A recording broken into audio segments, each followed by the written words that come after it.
Major funding for KPBS Evening Edition has been made possible in part by the Conrad Prebys Foundation, Darlene Marcos Shiley, and by the following.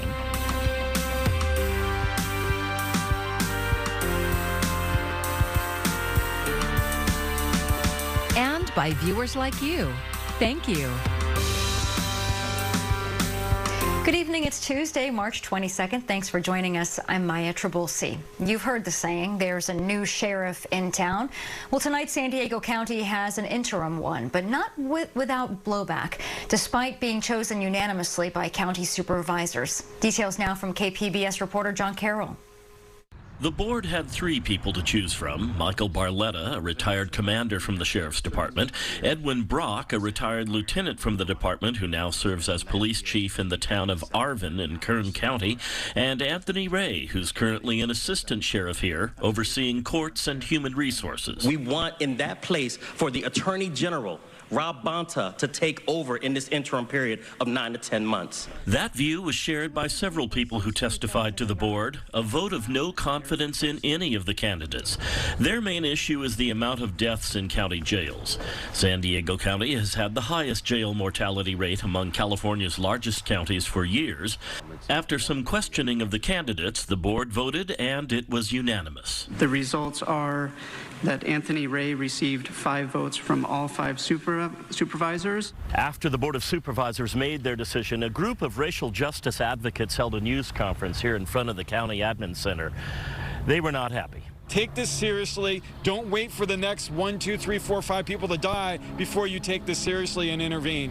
While this Board of Supervisors sits still and idle, trying to use bureaucracy to hide behind, they are at fault as well. But shortly after being selected, Ray said the department has been working to fix problems with the jails, pointed out in a scathing audit done by the state earlier this year. What a lot of people don't know is that the Sheriff's Department worked side by side with the auditors to create some of the recommendations that we're actually implementing right now. In fact, some of those implementations we started before the audit started, and we shared them with the audit committee, and they approved those. Supervisor Nathan Fletcher issued a statement saying in part that Anthony Ray has demonstrated a commitment to reducing violent crime, improving the conditions in our jails, and embracing law enforcement best practices, along with a commitment to racial justice. He'll serve until a new sheriff to be elected in November takes office next January. John Carroll, KPBS News.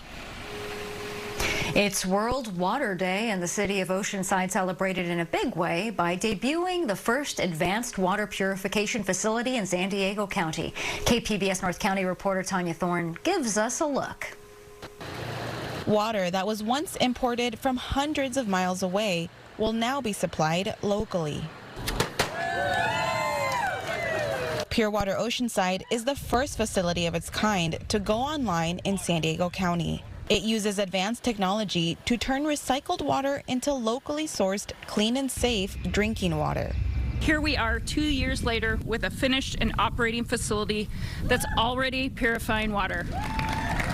Carrie Dale, the Water Utilities Director for the City of Oceanside, spoke to a full house celebrating the project Tuesday. Pure Water Oceanside will provide more than 20% of the city's drinking water supply, or 3 million gallons per day. And that's a lot of water. Oceanside Mayor Esther Sanchez said the $70 million project also created 600 new jobs. And she's excited that the Oceanside facility is a model other cities in the county are following. We are extremely excited about the City of San Diego's Pure Water Project and the East County Advanced Water Purification Program.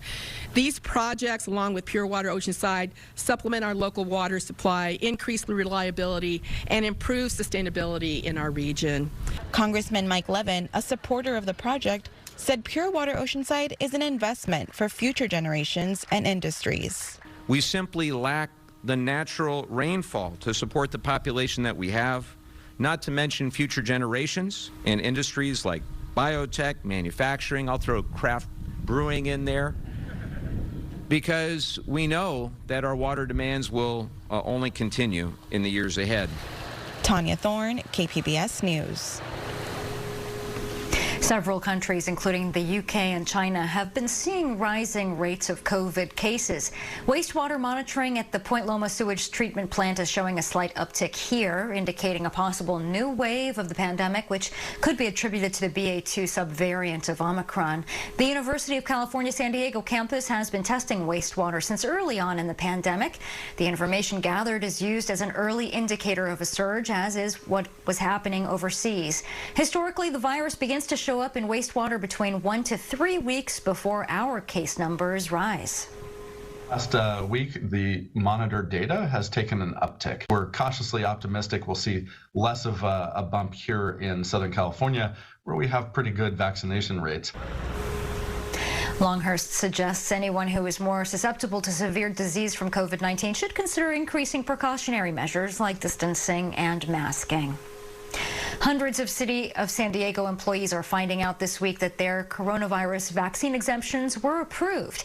KPBS health reporter Matt Hoffman says there are some employees who are still facing termination. It's great news. Jesse Connor is president of the San Diego City Firefighters Association. He says during negotiations about the vaccine mandate, the city told them that exemptions would be allowed, but details weren't clear, and that put some employees in tough spots. He says news about the exemptions is a relief. A relief for a lot of those folks who thought that they may be out of a job, right? Because when you are a firefighter for 15 years and you know you have a family and children relying on you, you have mortgage payment or all those other bills, and suddenly you're faced with the possibility that you might lose your career. That's incredibly stressful. Just under 800 city employees are being notified that their religious or medical exemptions have been approved. 15 requests were denied, and there's still some 200 people that are waiting to hear back. I think it's a positive sign. A lot of employees were concerned. Rodney Fowler is the president of the American Federation of State, County, and Municipal Employees, Local 127. He wasn't sure until this week that religious exemptions would be allowed at all. We didn't want to just have a situation where employees were told to go through a process that the city was never going to consider seriously. So I don't know what prompted the change of fortune or the reversal that the pathway that the city headed down. San Diego Mayor Todd Gloria says the plan all along was to allow medical and religious exemptions. The question was how we were going to do it. Gloria says the mandate has driven the city's employee vaccination rate up. We went from 69% of our employees being vaccinated to over 90%. What that means is that our employees are safer, their coworkers are safer. Some city employees have left because of the mandate, and there are at least 30 facing termination for noncompliance. They're people who haven't said if they are vaccinated or submitted any exemption requests. I don't want to lose any employee over this. I don't want anyone to. I want folks to get vaccinated, and if not, I want them to follow the protocols that we put in place to protect them and their coworkers. We may lose some folks, but the truth is we've already lost people to COVID. The city's vaccination mandate has faced legal challenges. Those who have gotten medical or religious exemptions will need to be tested for COVID once a week or face termination. Matt Hoffman, KPBS News. On April 1st, landlords will be able to start filing eviction notices for people who have not paid rent due to hardship from the pandemic. KPBS Speak City Heights reporter Jacob Ayer says tenants' rights groups claim only a fraction of rent relief applicants have received assistance. California's emergency rental assistance is set to expire on March 31st, and rental advocates across the state are calling for an extension on the program in order to prevent evictions. Ramon Toscano is an ACE San Diego member who rents a 2-bedroom apartment in Vista with his wife and 6 kids. What will happen on April 1st? I'm going to have a note on the door that says, "You have 3 days to leave." We don't know what to do. That's why the uncertainty grows with every day that passes. It stresses you more and more because what can you do? The Housing Now California Coalition is calling on state leaders to extend the application period and tenant coverage for rental assistance through the end of August. Consuelo Martinez is an Escondido City Council member who supports the extension. She says Spanish-speaking residents in her district face extra barriers to knowing their rights as renters. I'm very concerned about this eviction tsunami and the displacement of our residents, and I want to do everything in my power to help. And I am calling on our state electeds to take action. We need to protect our residents. A recent study from the National Equity Atlas, Western Center on Law and Poverty, and Housing Now found that roughly 2/3 of applicants to the state's rent relief program are still waiting on assistance. My wife and I, well, we would live in the car, but you're not going to put 6 kids in a car. No way. Yeah, I'm worried because each day that passes is closer to the date. Leaders at the event say there are links between negative health consequences and those who are evicted, and they say most importantly, evictions can cause homelessness. Jacob Ayer, KPBS News. President Biden is warning American businesses to strengthen their company's cyber defenses immediately. The concern comes as officials believe Russia's next escalation will be a direct cyber attack on the U.S. Meanwhile, as Chris Nguyen reports, cities in Ukraine continue to be reduced to ashes. Ukraine on the offense after regaining control of Makariv, threatening Russian resupply, as well as efforts to circle the city. But as the Ukrainian counterattack appears to make some headway,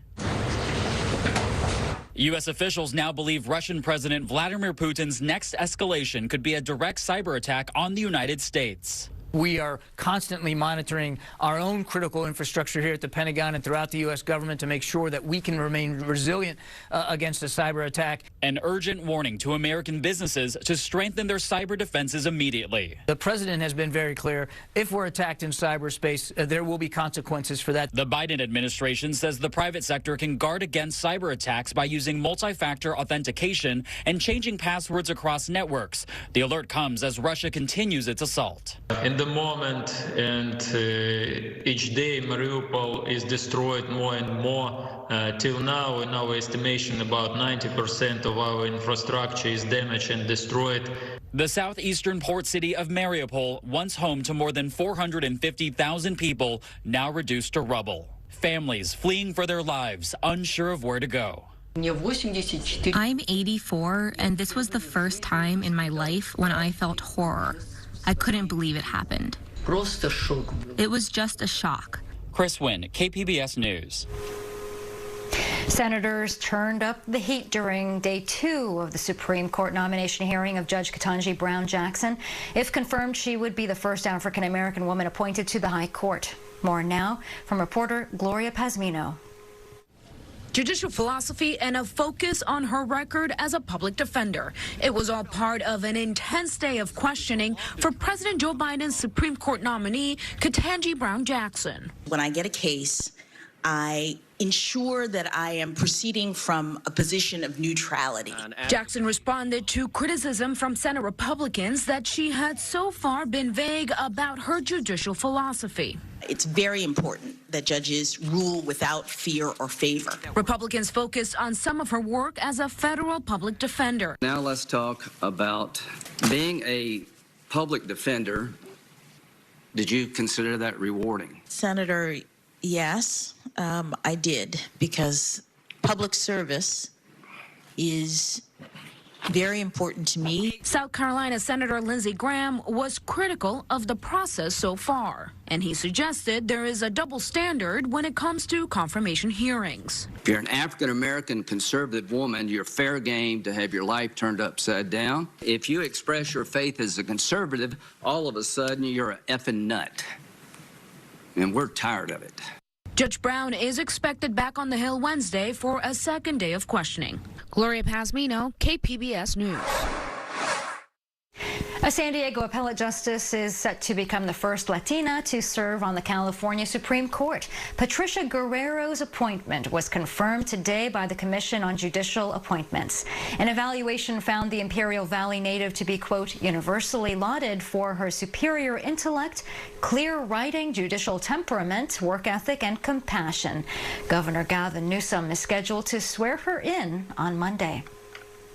More than 14 million meals have been served to tens of thousands of San Diego's most vulnerable seniors. That's the milestone celebrated today by serving seniors on the 50th anniversary of the Older Americans Act. The organization relies on the act for funding and was one of the original grant recipients. Serving Seniors CEO says over the last 2 years, the organization has more than doubled the number of meals it provides to about 1.5 million meals this year. If there's anything that is good that has come out of the pandemic, it's the fact that many seniors realize how important these meals are to their health and well-being. And the idea is that these meals keep them healthy, which keeps them at home where they want to be, and it keeps them out of the emergency room, out of hospitals, out of ICUs, and out of long-term care, because nobody aspires to live out their days in a skilled nursing facility. Serving Seniors provides meals to low-income older adults throughout San Diego County 365 days a year, either by delivery or at one of its dining sites.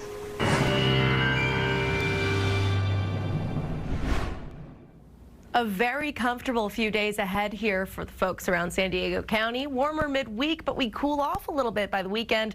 Nice and dry the entire week through. If you wanted some rain, I'm sorry to disappoint, but if you wanted sunshine, well, you are living in San Diego County. Not such a tough ask at this point. Overnight tonight, we end up in the upper 50s in the metro here. San Diego itself, 57 degrees, nice and clear. Not a cloud in sight. A little bit of a wider view of lows overnight. San Diego County, not too bad here. Again, San Diego at 57. El Cajon, you're down to 55. Chula Vista, you're looking at 57 as well. Up in Oceanside, you're going to hit 49 degrees by the time you hit tomorrow morning. A little bit further inland, Mount Laguna, you're going to get to 46 by tomorrow morning. Now, this is the thing. We are seeing that warming trend especially impacting us midweek, so really talking Wednesday, Thursday, even Friday for some. Warmer air as the jet stream lifts a little bit and plenty of sunshine going to help those temperatures climb. A look at highs around the region. We're going to get to a toasty 85 degrees in Escondido tomorrow afternoon, 83 in Oceanside. San Diego, you're going to hit 81, well above average for this time of year, I might add. In Chula Vista, more of the same. Further inland is a little cooler in Mount Laguna, 57 degrees. That's where you're going to go if you want to cool off tomorrow. Now, a little bit of further look along here in the coast in the next few days. We stay pretty warm, but cooling off slowly but surely. 83 again tomorrow, and then by the time we get to the weekend, we are not just in the 70s, but the low 70s by Sunday. Inland, we're looking a little bit warmer, 85 for the next 2 days, 86 for Friday, back to 84, just a degree lower than the way we start the 5-day period. Sunday, we're back in the 70s, though. That big drop-off as we start to really cool down. A little bit cooler in the mountains tomorrow, 50s. By the time we get to the weekend, we end up in the 60s, the 50s again by Sunday. Finally, in the desert, you are awfully toasty, 95 and 96 degrees for Friday and Saturday. Make sure you are staying healthy and hydrated. For KPBS News, I'm Christina Shalhoub for AccuWeather. San Diego is continuing its push to build more protected bike lanes. KPBS Metro reporter Andrew Bowen says Park Boulevard and University Heights is next on the list. Construction crews are in the process of resurfacing a 1-mile section of Park Boulevard. When they're finished, cyclists will have new bike lanes with physical barriers protecting them from motorists. Right now, they have to share a lane with cars. Ariana Christie is a cyclist who lives a short bike ride away. She says when she bikes to Hillcrest or downtown, she avoids Park Boulevard. Always feels like you might get doored or you have to dodge cars that are coming in and out of getting takeout and visiting shops. So I think this is really going to go a long way towards improving the safety of biking in the neighborhood. The plans for Balboa Park are reminiscent of 30th Street in North Park, where the city added protected bike lanes last year. That project sparked backlash from residents and businesses upset over the loss of street parking. The design for Park Boulevard isn't finalized, so it's unclear how parking might be impacted. But Christie says with traffic deaths and injuries on the rise, she hopes her skeptical neighbors can see beyond the issue of parking. We've seen a lot of co-benefits, like benefits to public health, and then also benefits to businesses. So at the end of the day, this is all about safety for us. We just want to protect our neighbors and protect their lives. For now, the plan is to add bike lanes from Adams to University Avenue, though the city is analyzing extending them south into Balboa Park. Andrew Bowen, KPBS News. Chrysler is facing a class action lawsuit over its Pacifica minivans. The lawsuit, filed in San Diego federal court on behalf of a Chula Vista resident, claims a defect in the vehicle causes it to catch fire and explode. The automaker issued a recall for the 2017 and 2018 models of the Pacifica plug-in hybrid vehicle over a risk of fire. Following an internal investigation of 12 car fires, owners of some 20,000 minivans were asked to not plug in the hybrids and to not park near structures and other vehicles. Chrysler said it was working to develop a remedy. Gas prices in San Diego County are inching closer to $6 a gallon. The average for a gallon of regular gas rose for the 28th straight day, increasing over 2 cents to $5.94 a gallon. Skyrocketing prices have fueled a new nationwide crime wave. As Adrian Broaddus shows us, thieves are stealing gas from cars, trucks, and gas stations themselves. There was a pretty strong odor of gasoline. They smelled it before they saw it. As soon as he put it in the air, everybody could see that somebody had actually drilled a hole into the fuel tank. Right here is where he was able to drill all the way through the fuel tank. Mike Gross said this Jeep, a trade-in, was sitting on the parking lot of the dealership he owns. This is the drill Neillsville police say gas thieves used. So there was maybe 3 or 4 gallons of gas in there, and he did probably close to about $1,500 of damage in order to try to steal $15 to $20 worth of gas. From Wisconsin to Atlanta and California, thieves, likely fueled by rising gas prices, are stealing from individuals and targeting gas stations with diesel. In Houston, we ended up losing about $5,000 to $6,000. That's Jerry Thale on security camera chasing the driver he says stole 1,000 gallons of fuel from his family's gas station over a 3-day period. At first, he thought his sensors were off. This makes me kind of frustrated and angry. I can't pass this off to my customer. The van is seen on security footage parking on top of the underground fuel tank. They'll break the lock, and then they'll have a trap door inside their minivan. They'll open that up, break the lock inside our little little tube that goes into our tank. And they'll insert their own tube and then start their pump, and then that's when the diesel is suctioned into their van. Also in Texas, security cameras captured trucks filling up with diesel at this Chevron station throughout the night. The owner told CNN 2,000 gallons of gas were gone, and the value at least $10,000. This is an especially an egregious crime with individuals taking advantage of businesses like this. In North Carolina, surveillance video shows thieves apparently use equipment to bypass paying. Then, more than 15 cars pull up, fill up, and get away with $1,600 in fuel, prompting the owner to take extra security precautions. And in Washington, the Everett Police Department posting a warning on Facebook telling residents to park in a garage or a high-traveled area due to the increase in gas theft. Back in Wisconsin, work to replace Mike's damaged tank begins. I was talking to an insurance adjuster, and he said he's seen several times now where people have started fires by trying to steal gasoline in this method. So not only is it not the smartest way to try to get gas out of there, but it's also a pretty dangerous way as well. I'm Judy Woodruff. Tonight on the NewsHour, Russian invasion. Ukraine claims to retake a critical Kyiv suburb as Putin's forces press on. Coming up at 7 after Evening Edition on KPBS. Disney is taking a stronger stand against a Florida bill known by critics as the Don't Say Gay bill. Disney says it opposes any legislation that infringes on basic human rights and that it stands in solidarity with LGBTQIA+ cast, crew, and guests and fans. The statement came the same day employees staged walkouts demanding the company speak out. The Parental Rights in Education bill would ban classroom instruction on sexual orientation and gender identity before 4th grade. Florida's governor is expected to sign it into law. The latest Disney Pixar movie, Turning Red, is winning praises for its diversity and representation, including a depiction of a common but little talked about medical condition. As KPBS North County reporter Alexander Nguyen shows us, there may be a San Diego connection. I At its heart, Turning Red is a coming-of-age story about Mei-Lin Lee, a 13-year-old Chinese-Canadian girl going through puberty. It's already earning praises for its depiction of the challenges of controlling teenage emotions and of cultural and generational differences. But for parents of children with type 1 diabetes, there are a few scenes that resonate with them. Blink and you miss it. Notice the blue patch on her arm? The internet sure did. Type 1 diabetes internet community speculate that it's a continuous glucose meter. Some even say it's the exact type that is made by San Diego-based Dexcom. People recognize Dexcom right away. That's just the impact of the benefits that Dexcom's giving patients living with diabetes every day. That's Katie Campbell, marketing manager for Dexcom, which makes the device that constantly checks a diabetic person's blood sugar. She also has a son living with type 1 diabetes.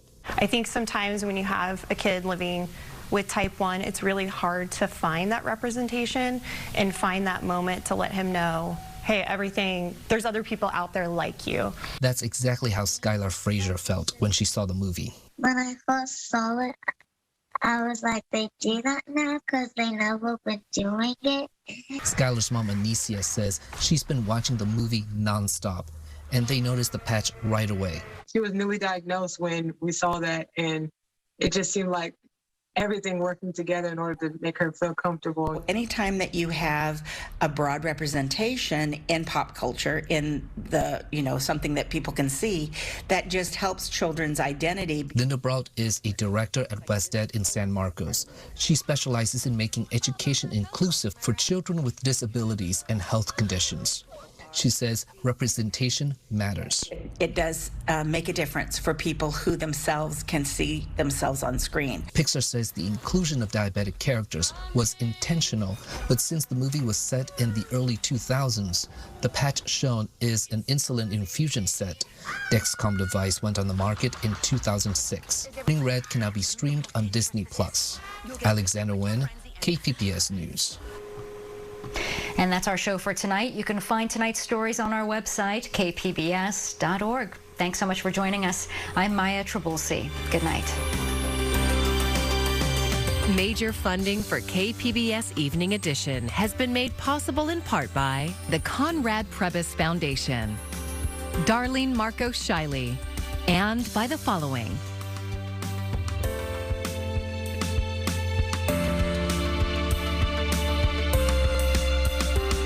By viewers like you. Thank you.